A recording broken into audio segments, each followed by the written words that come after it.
पथ ही कन्सेप्ट राजेश मोरे सरांनी आपण चालू केली आहे. आणि मला वाटतं की सकाळच्या वेळी आरोग्यासाठी जे लोक मॉर्निंग वॉक करतात किंवा चालतात, योगा करतात,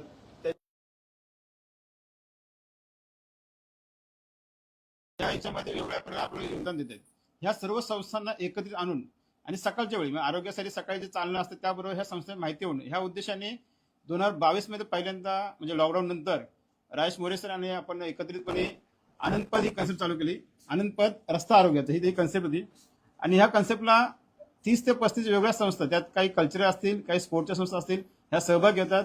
यामध्ये ठाणेकर नागरिक स्वतः सहभागी होतात आणि एक वेगळी मेजवानी ठाणेकरांना असते मे महिन्यामध्ये.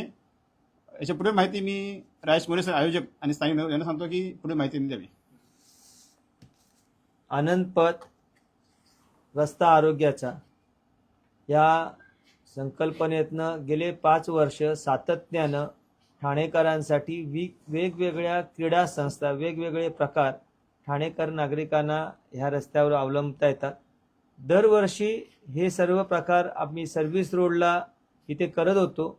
यावर्षी सर्व्हिस रोडला फ्रीवेचं काम चालू आहे, त्यामुळे तिथे न करता ठाणे महापालिकेच्या समोर सकाळी 7 ते 9 अशा वेळामध्ये ह्याचं आयोजन केलेलं आहे.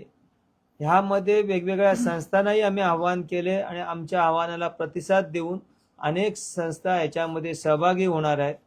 मुलांना ह्या मे महिन्याच्या सुट्टीमध्ये किंवा अजून ह्याच्यामध्ये मुलांना वेगवेगळ्या क्रीडा प्रकाराशी, वेगवेगळ्या कलेच्या प्रकाराशी त्यांची ओळख करून देणं, त्या संस्थेची ह्या संस्था सगळ्या वेगवेगळे प्रकार शिकवतात. वेगवेगळे माणसं आहेत जी ठाण्यामध्ये चांगले आर्टिस्ट आहेत.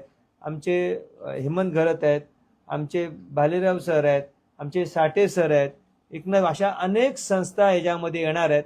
आणि ह्या परिसरातल्या नागरिकांनीच नाही तर ठाणेकर नागरिकांनी ह्या आनंदपथमध्ये सहभागी व्हावं व आपल्या आरोग्याची काळजी घ्यावी, आनंद मिळवावा, ह्यासाठी आम्ही या कार्यक्रमाचं आयोजन केलेलं आहे. तर आपण मोठ्या प्रमाणात त्यात सहभागी व्हावं ह्यासाठी आम्ही ही आज प्रेस कॉन्फरन्स तुमच्या माध्यमातून आम्ही त्यांना आवाहन करत आहोत. दादा, यंदाचं 30वं वर्ष आहे आणि ह्या आनंदपथामध्ये काय काय ठाणेकरांना अनुभवता येणार?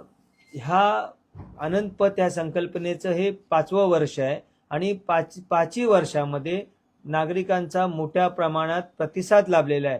ह्यामध्ये जिम्नॅस्टिक आहे, खो खो आहे, लंगडी आहे, आर्मस्ट्रॉंग आहे, रस्सी खेच आहे, किक बॉक्सिंग आहे, योगा आहे, स्केच आर्टिंग आहेत आणि असे अनेक प्रकार म्हणजे विविध ठाणेकर त्यांचे वैयक्तिक कला, क्रीडा, संस्कृती वेगवेगळ्या प्रकारे त्याच्यामध्ये समाविष्ट करणार आहेत. आमचं सत्वचं ड्रम सर्कल आहे, लहान लहान मुलं येणार आहेत, त्यांचं पेंटिंग होणार आहे.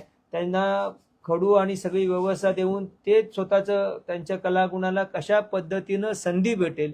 आणि आत्ताच्या ह्याच्यामध्ये आम्ही म्हणतो की मुलं मोबाईलपासून लांब राहिली पाहिजेत, ती राहणार कशी? तर त्यासाठी ह्या वेगवेगळ्या संस्थांचा परिचय आम्ही ठाणेकरांना करून देणार आहोत. साठे सर स्वतः वेगवेगळ्या लाठीकाठीपासून आर्चरीपासून अनेक विषय करतात, त्या सगळ्या संस्था इथे येणार आहेत. भालेराव सर सत्व ड्रम पासून अनेक आर्ट्सच्या ह्याच्याशी रिलेटेड आहेत. अशा वेगवेगळ्या सगळ्या संस्था म्हणजे खो खो पासून लंगडी पासून अनेक संस्था ह्यात येणार आहेत. ठाणेकर नागरिकांना ह्या सगळ्या संस्थांचा परिचय होईल. आपल्या मुलांना त्यांच्या आवडीनुसार एखाद्या क्रीडा संस्थेत किंवा क्रीडा प्रकारात नाविन्य मिळवायचं असेल तर त्यासाठी ही चांगली संधी आहे. आणि म्हणून आम्ही ठाणेकर नागरिकांना आपल्या मार्फत आवाहन करतो आहोत की आपण ह्या सगळ्या ठिकाणी या, आपल्या मुलांना घेऊन या. आपण ह्या रस्त्यावरती आनंद चालण्याचा आणि हे करण्याचा सगळा हे करून आरोग्य जपण्याचा प्रयत्न करा. आपल्या मुलांना मोबाईलपासून लांब ठेवायचं असेल तर कुठल्या तरी क्रीडा प्रकारात किंवा कला संस्कृतीमध्ये आपण त्यांना जॉईन करून घ्या. त्यासाठी हे सगळे प्रकार समजून घेण्यासाठी आज जिम्नॅस्टिकचे वेगवेगळे प्रकार इथे दाखवले जाणार आहेत, मल्लखांब आहे, म्हणजे अशा अनेक संस्था येत आहेत. सगळ्यांचा उल्लेख मी माझ्याकडनं झाला नसेल तर मी क्षमा मागतो. पण ठाणेकरांनी उद्या सकाळपासूनच सुरुवात होते. सकाळी 7 वाजता आपण इथे यावं आणि या वेगवेगळ्या कला क्रीडा प्रकाराचा आस्वाद घ्यावा. कोण कोण प्रमुख पाहुणे या उपक्रमाला उपस्थित राहणार आहेत? आम्ही आयुक्त साहेबांशी बोललोय, डीसीपी साहेबांशी बोललोय, ॲडिशनल सीपी साहेबांशी बोललोय, ठाण्यातली मान्यवर माणसं महापौर येणार आहेत. ह्या सगळ्यांच्या ह्या कार्यक्रमाचं आमंत्रण पत्रिका गेलेली आहे.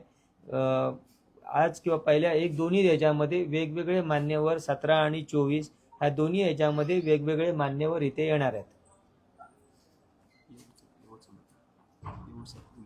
आणि ह्याच्यामध्ये म्हणजे तुम्हाला सगळ्यांना दरवर्षीचं खास आकर्षण जे असतं ती येऊरची सगळी मुलं इथे येतात आणि ही मुलं लंगडी, गोट्या, भोवरे हे सगळे जे आपले पारंपरिक खेळ आहेत त्या सगळ्या पारंपरिक खेळामध्ये इथे येतात आणि बरेचसे लोक दरवेळेस या पारंपरिक खेळाला इथे खेळतात आणि स्वतःचं बालपणात हरवतात.